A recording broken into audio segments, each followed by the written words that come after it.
नमस्कार दोस्तों, आपका स्वागत है हमारे स्टोरी पॉडकास्ट में। चलिए शुरू करते हैं कहानी। गोदान भाग 21। लेखक मुंशी प्रेमचंद। राय साहब को खबर मिली कि इलाके में एक वारदात हो गई है और होरी से गांव के पंचों ने जुर्माना वसूल कर लिया है, तो फौरन नोखेराम को बुलाकर जवाब तलब किया। क्यों उन्हें इसकी इत्तला नहीं दी गई? ऐसे नमकहराम दगाबाज आदमी के लिए उनके दरबार में जगह नहीं है। नोखेराम ने इतनी गालियां खाई तो जरा गर्म होकर बोले, मैं अकेला थोड़ा ही था, गांव के और पंच भी तो थे, मैं अकेला क्या कर लेता? राय साहब ने उनकी तोंद की तरफ भाले जैसी नुकीली दृष्टि से देखा। मत बको जी, तुम्हें उसी वक्त कहना चाहिए था कि जब तक सरकार को इत्तला न हो जाए मैं पंचों को जुर्माना वसूल न करने दूंगा। पंचों को मेरे और मेरी रियाया के बीच में दखल देने का क्या हक है? इस डाड़बांध के सिवा इलाके में और कौन सी आमदनी है? वसूली सरकार के घर गई, बकाया असामियों ने दबा लिया। तब मैं कहा जाऊं? क्या खाऊं? तुम्हारा सिर। ये लाखों रुपए साल का खर्च कहां से आए? खेद है कि 2 पुश्तों से कारिंदगिरी करने पर मुझे आज तुम्हें ये बात बतलानी पड़ती है। कितने रुपए वसूल हुए थे होरी से? नोखेराम ने सिटपिटा कर कहा, 80 रुपए। नसद? नसद उसके पास कहा थे हुजूर। कुछ अनाज दिया, बासी में अपना घर लिख दिया। राय साहब ने स्वार्थ का पक्ष छोड़कर होरी का पक्ष लिया। अच्छा, तो आपने और बगुलाबगत पंचों ने मिलकर मेरे एक मातबर असामी को तबाह कर दिया। मैं पूछता हूं, तुम लोगों को क्या हक था कि मेरे इलाके में मुझे इत्तला दिए बगैर मेरे असामी से जुर्माना वसूल करते? इसी बात पर अगर मैं चाहूं तो आपको और उस जालिये पटवारी और उस धूर्त पंडित को 7-7 साल के लिए जेल भिजवा सकता हूं। आपने समझ लिया कि आप ही इलाके के बादशाह हैं। मैं कहे देता हूं, आज शाम तक जुर्माने की पूरी रलम मेरे पास पहुंच जाए, वरना बुरा होगा। मैं एक एक से चक्की पिसवाकर छोड़ूंगा। जाइए। हां, होरी को और उसके लड़के को मेरे पास भेज दीजिएगा। नोखेराम ने दबी जबान से कहा। उसका लड़का तो गांव छोड़कर भाग गया। जिस रात को यह वारदात हुई उसी रात को भागा। राय साहब ने रोष से कहा, झूठ मत बोलो। तुम्हें मालूम है, झूठ से मेरे बदन में आग लग जाती है। मैंने आज तक कभी नहीं सुना कि कोई युवक अपनी प्रेमिका को उसके घर से लाकर फिर खुद भाग जाए। अगर उसे भागना ही होता तो वो उस लड़की को लाता क्यों? तुम लोगों की इसमें भी जरूर कोई शरारत है। तुम गंगा में डूबकर भी अपनी सफाई दो तो मानने का नहीं। तुम लोगों ने अपने समाज की प्यारी मर्यादा की रक्षा के लिए उसे धमकाया होगा। बेचारा भाग न जाता तो क्या करता? नोखेराम इसका प्रतिवाद न कर सके। मालिक जो कुछ कहे वो ठीक है। वो ये भी न कह सके कि आप खुद चलकर झूठ सच की जांच कर लें। बड़े आदमियों का क्रोध पूरा समर्पण चाहता है, अपने खिलाफ एक शब्द भी नहीं सुन सकता। पंचों ने राय साहब का ये फैसला सुना तो नशा हिरन हो गया। अनाज तो अभी तक ज्यों का त्यों पड़ा था, पर रुपए तो कब के गायब हो गए। होरी का मकान रहन लिखा गया था, पर उस मकान को देहात में कौन पूछता था? जैसे हिंदू स्त्री पति के साथ घर की स्वामिनी है और पति त्याग दे तो कहीं की नहीं रहती, उसी तरह ये घर होरी के लिए लाख रुपए का है, पर उसकी असली कीमत कुछ भी नहीं। और इधर राय साहब बिना रुपए लिए मानने के नहीं। यही होरी जाकर रो आया होगा। पटवारी लाल सबसे ज्यादा भयभीत थे। उनकी तो नौकरी ही चली जाएगी। चारों सज्जन इस गहन समस्या पर विचार कर रहे थे, पर किसी की अक्ल काम न करती थी। एक दूसरे पर दोष रखता था। फिर खूब झगड़ा हुआ। पटवारी ने अपनी लंबी शंकाशील गर्दन हिलाकर कहा, मैं मना करता था कि होरी के विषय में चुप्पी साध कर रह जाना चाहिए। गाय के मामले में सबको तावान देना पड़ा। इस मामले में तावान ही से गला न छूटेगा, नौकरी से हाथ धोना पड़ेगा। मगर तुम लोगों को रुपए की पड़ी थी। निकालो 20-20 रुपए। अब भी कुशल है। कहीं राय साहब ने रपट कर दी तो सब जने बंध जाओगे। दातादीन ने भ्रम तेज दिखाकर कहा, मेरे पास 20 रुपए की जगह 20 पैसे भी नहीं है। ब्राह्मणों को भोज दिया गया, होम हुआ। क्या इसमें कुछ खर्च ही नहीं हुआ? राय साहब की हिम्मत है कि मुझे जेल ले जाएं। ब्रह्मा बनकर घर का घर मिटा दूंगा। अभी उन्हें किसी ब्राह्मण से पाला नहीं पड़ा। झिंगुरी सिंह ने भी कुछ इसी आशय के शब्द कहे। वह राय साहब के नौकर नहीं है। उन्होंने होरी को मारा नहीं, पीटा नहीं, कोई दबाव नहीं डाला। होरी अगर प्रायश्चित करना चाहता था तो उन्होंने इसका अवसर दिया। इसके लिए कोई उन पर अपराध नहीं लगा सकता, मगर नोखेराम की गर्दन इतनी आसानी से न छूट सकती थी। यहां मजे से बैठे राज करते थे। वेतन तो 10 रुपए से ज्यादा न था, पर 1000 साल की ऊपर की आमदनी थी।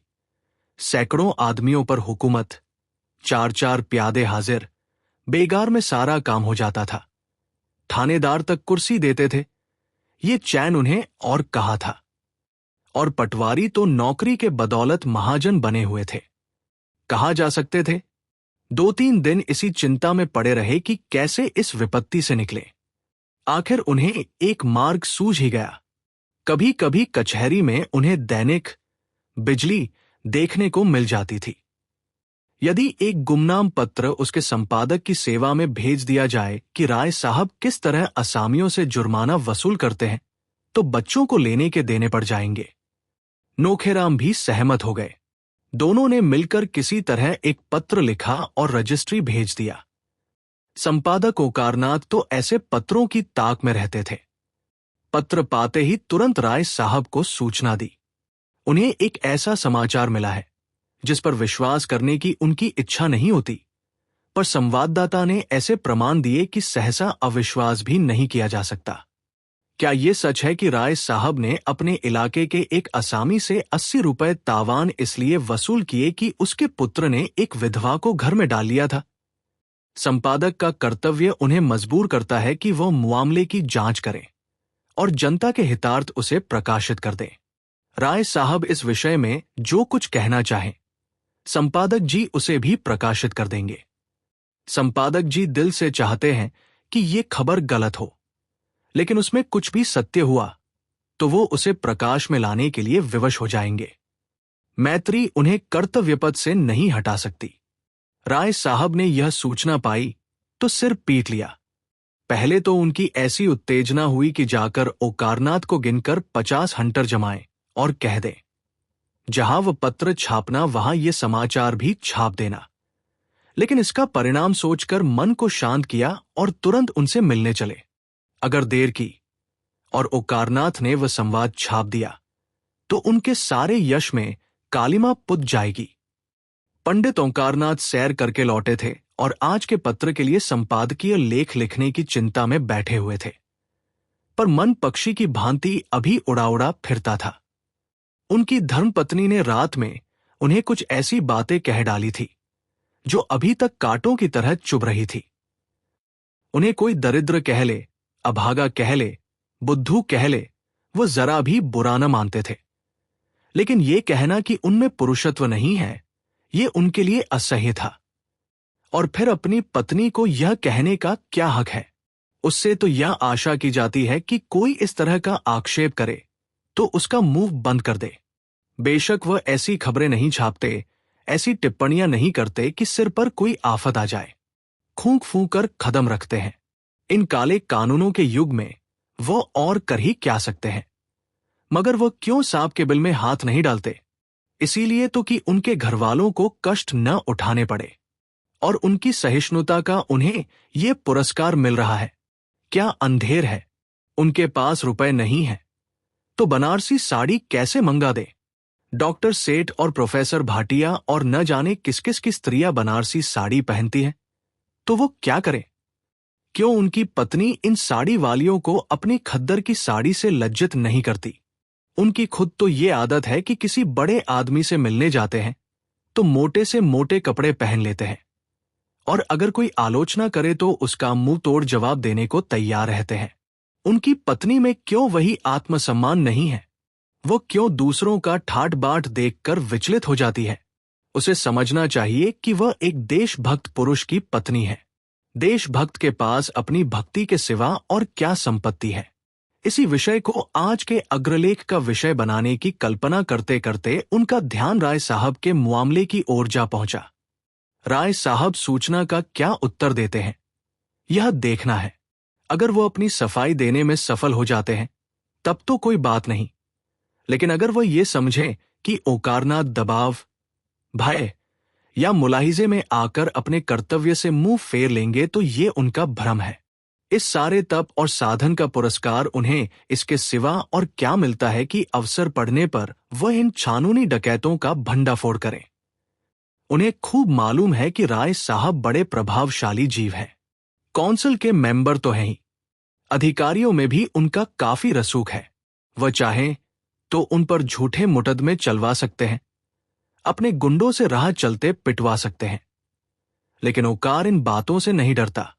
जब तक उसकी देह में प्राण है वह आताइयों की खबर लेता रहेगा।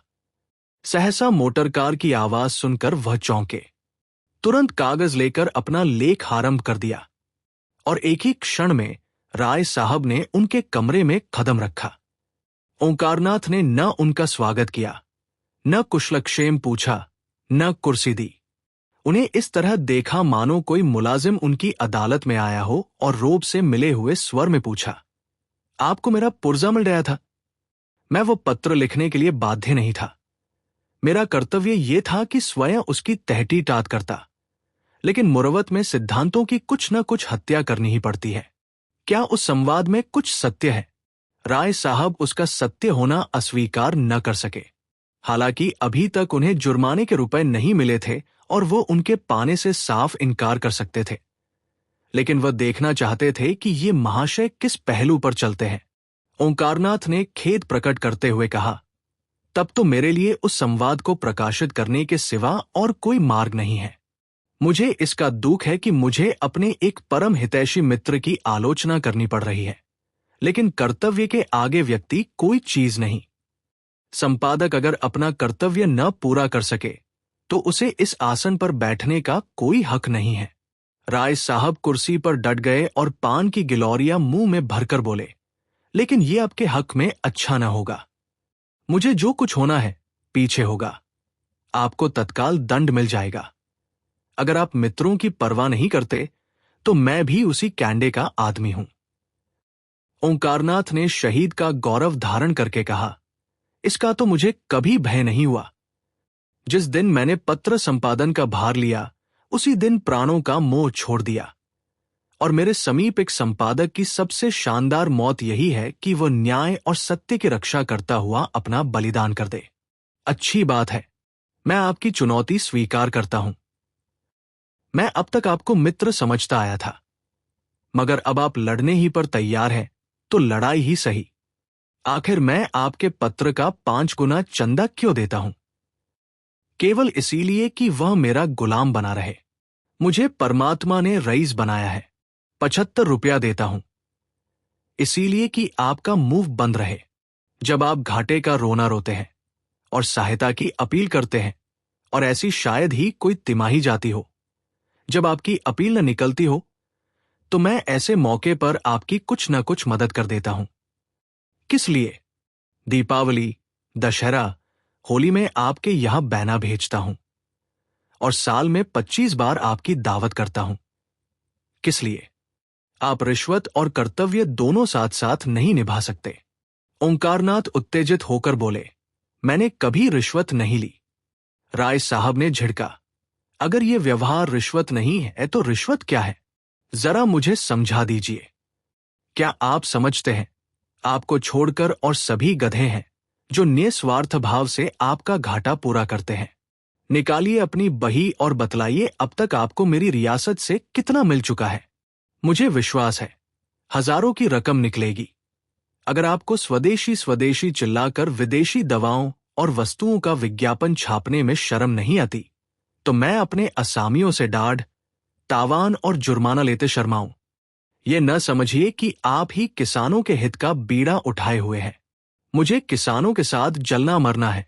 मुझसे बढ़कर दूसरा उनका हितेच्छु नहीं हो सकता, लेकिन मेरी गुजर कैसे हो? अफसरों को दावतें कहां से दूं? सरकारी चंदे कहां से दूं? खानदान के सैकड़ों आदमियों की जरूरतें कैसे पूरी करूं? मेरे घर का क्या खर्च है ये शायद आप जानते हैं। तो क्या मेरे घर में रुपए फलते हैं? आएगा तो असामियों ही के घर से। आप समझते होंगे, जमींदार और ताल्लुकेदार सारे संसार का सुख भोग रहे हैं। उनकी असली हालत का आपको ज्ञान नहीं। अगर वे धर्मात्मा बनकर रहें तो उनका जिंदा रहना मुश्किल हो जाए। अफसरों को डालियां न दे तो जेल खाना घर हो जाए। हम बिच्छू नहीं हैं कि अनायास ही सबको डंक मारते फिरे।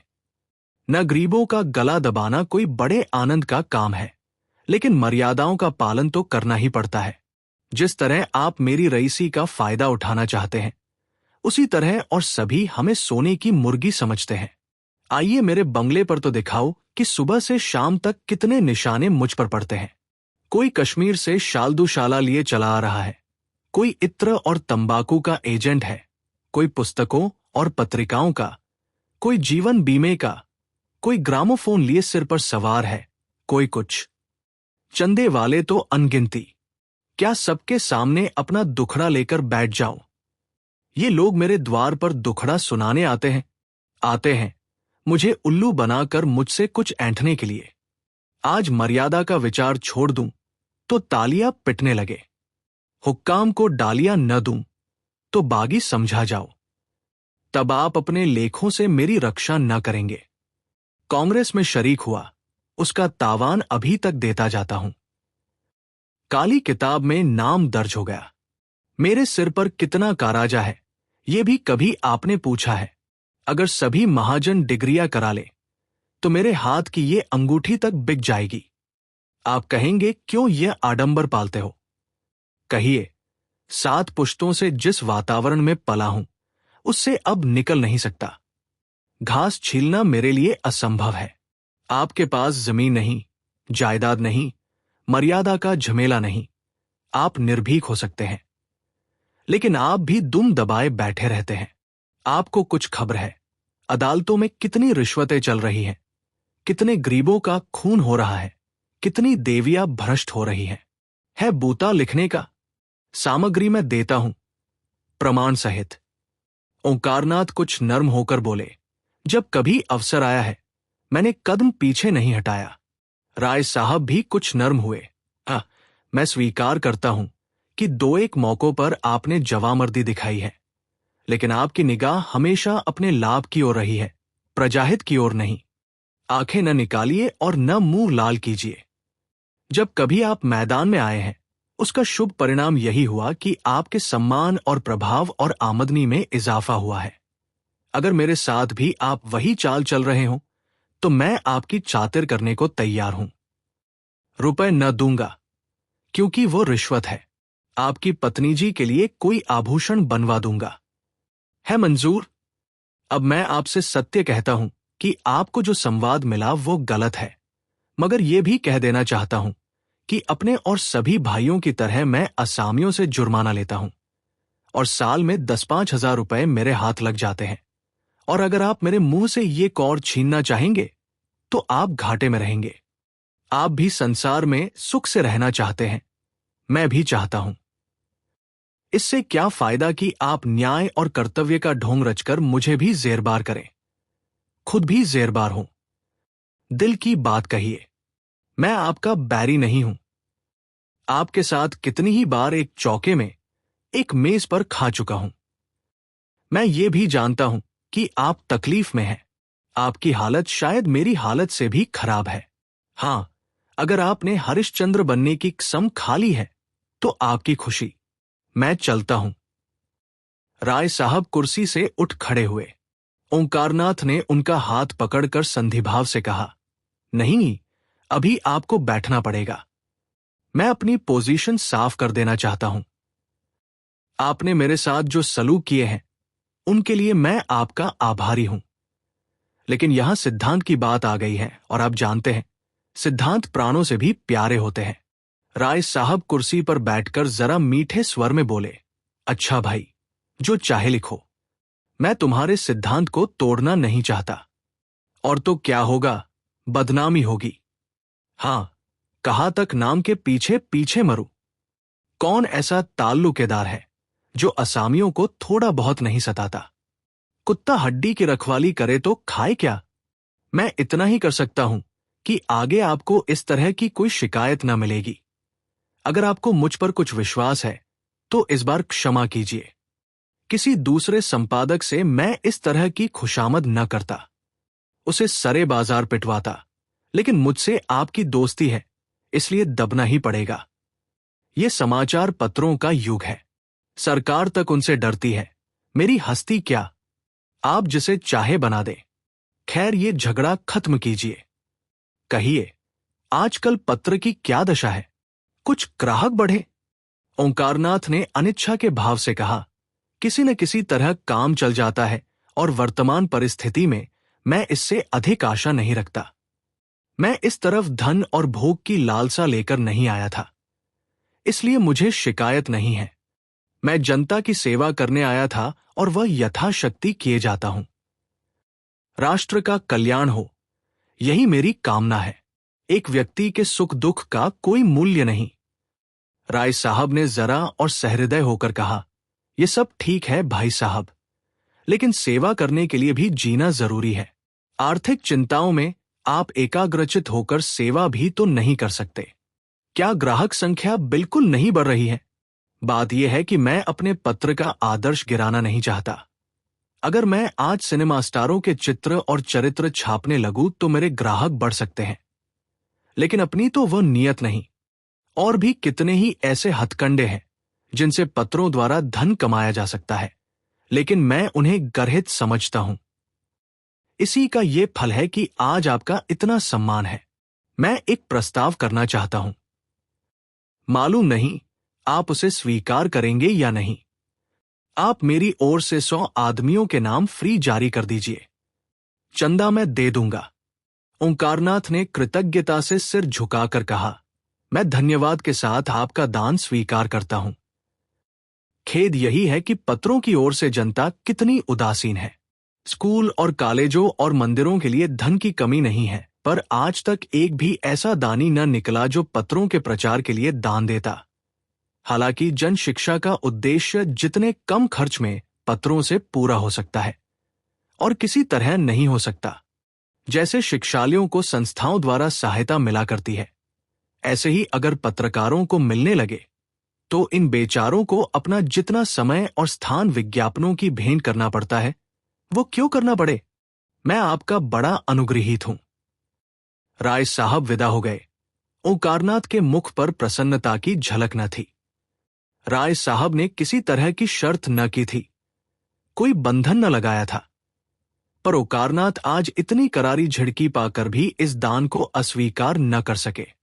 परिस्थिति ऐसी आ पड़ी थी कि उन्हें उबरने का कोई उपाय ही न सूझ रहा था। प्रेस के कर्मचारियों का 3 महीने का वेतन बाकी पड़ा हुआ था। कागजवाले के 1000 से ऊपर आ रहे थे। यही क्या कम था कि उन्हें हाथ नहीं फैलाना पड़ा। उनकी स्त्री गोमती ने आकर विद्रोह के स्वर में कहा, क्या अभी भोजन का समय नहीं आया? या ये भी कोई नियम है कि जब तक 1 न बज जाए जगह से न उठो? कब तक कोई चूल्हा अगोरता रहे? ओंकारनाथ ने दुखी आंखों से पत्नी की ओर देखा। गोमती का विद्रोह उड़ गया। वो उनकी कठिनाइयों को समझती थी। दूसरी महिलाओं के वस्त्राभूषण देखकर कभी कभी उसके मन में विद्रोह के भाव जाग उठते थे और वह पति को 2-4 जलिकटी सुना जाती थी। पर वास्तव में ये क्रोध उनके प्रति नहीं, अपने दुर्भाग्य के प्रति था, और इसकी थोड़ी सी आंच अनायास ही ओंकारनाथ तक पहुंच जाती थी। वो उनका तपस्वी जीवन देखकर मन में कुढ़ती थी और उनसे सहानुभूति भी रखती थी। बस उन्हें थोड़ा सा सनकी समझती थी। उनका उदास मुंह देखकर पूछा, क्यों उदास हो? पेट में कुछ गड़बड़ है क्या? ओंकारनाथ को मुस्कुराना पड़ा। कौन उदास है? मैं। मुझे तो आज जितनी खुशी हुई उतनी अपने विवाह के दिन भी न हुई थी। आज सवेरे 1500 की बोहनी हुई। किसी भाग्यवान का मुंह देखा था। गोमती को विश्वास न आया, बोली, झूठे हो। तुम्हें 1500 कहां मिल जाते हैं? हां, 15 रुपए कहो, मान लेती हूं। नहीं, तुम्हारे सिर की कसम 1500 मारे। अभी राय साहब आए थे। 100 ग्राहकों का चंदा अपनी तरफ से देने का वचन दे गए हैं। गोमती का चेहरा उतर गया। तो मिल चुके? नहीं, राय साहब वादे के पक्के हैं। मैंने किसी ताल्लुकेदार को वादे का पक्का देखा ही नहीं। दादा एक ताल्लुकेदार के नौकर थे। साल साल भर तलब नहीं मिलती थी। उसे छोड़कर दूसरे की नौकरी की। उसने 2 साल तक एक पाई न दी। एक बार दादा गरम पड़े तो मारकर भगा दिया। इनके वादों का कोई करार नहीं। मैं आज ही बिल भेजता हूं। भेजा करो। कह देंगे कल आना। कल अपने इलाके पर चले जाएंगे। 3 महीने में लौटेंगे। ओंकारनाथ संशय में पड़ गए। ठीक तो है, कहीं राय साहब पीछे से मुकर गए तो वह क्या कर लेंगे। फिर भी दिल मजबूत करके कहा, ऐसा नहीं हो सकता। कम से कम राय साहब को मैं इतना धोखेबाज नहीं समझता। मेरा उनके यहां कुछ बाकी नहीं है। गोमती ने उसी संदेह के भाव से कहा, इसी से तो मैं तुम्हें बुद्धू कहती हूं। जरा किसी ने सहानुभूति दिखाई और तुम खूल उठे। ये मोटे रईस हैं। इनके पेट में ऐसे कितने वादे हजम हो सकते हैं। जितने वादे करते हैं, अगर सब पूरा करने लगे तो भीख मांगने की नौबत आ जाए। मेरे गांव के ठाकुर साहब तो 2-2, 3-3 साल तक बनियों का हिसाब न करते थे। नौकरों का हिसाब तो नाम के लिए देते थे। साल भर काम लिया, जब नौकर ने वेतन मांगा, मारकर निकाल दिया। कई बार इसी नादिहंदी में स्कूल से उनके लड़कों के नाम कट गए। आखिर उन्होंने लड़कों को घर बुला लिया। एक बार रेल का टिकट उधार मांगा था। ये राय साहब भी तो उन्हीं के भाईबंद हैं। चलो भोजन करो और चक्की पीसो। जो तुम्हारे भाग्य में लिखा है। ये समझ लो कि ये बड़े आदमी तुम्हें झिड़कते रहें, वही अच्छा है। ये तुम्हें 1 पैसा देंगे तो उसका 4 गुना अपने असामियों से वसूल कर लेंगे। अभी उनके विषय में जो कुछ चाहते हो लिखते हो। तब तो ठकुर सुहाती ही कहनी पड़ेगी। पंडित जी भोजन कर रहे थे, पर कौर मुंह में फंसा हुआ जान पड़ता था। आखिर बिना दिल का बोझ हल्का किए भोजन करना कठिन हो गया। बोले, अगर रुपए न दिए तो ऐसी खबर लूंगा कि याद करेंगे। उनकी चोटी मेरे हाथ में है। गांव के लोग झूठी खबर नहीं दे सकते। सच्ची खबर देते तो उनकी जान निकलती है। झूठी खबर क्या देंगे। राय साहब के खिलाफ एक रिपोर्ट मेरे पास आई है। छाप दूं, बच्चे को घर से निकलना मुश्किल हो जाए। मुझे यह खैरात नहीं दे रहे हैं। बड़े दबसट में पड़कर इस राह पर आए हैं। पहले धमकियां दिखा रहे थे। जब देखा इससे काम ना चलेगा तो यह चारा खाएगा। मैंने भी सोचा, एक इनके ठीक हो जाने से तो देश से अन्याय मिटा जाता नहीं। फिर क्यों न इस दान को स्वीकार कर लूं। मैं अपने आदर्श से गिर गया हूं जरूर, लेकिन इतने पर भी राय साहब ने दगा की तो मैं भी सत्ता पर उतर आऊंगा। जो गरीबों को लूटता है उसको लूटने के लिए अपनी आत्मा को बहुत समझाना न पड़ेगा।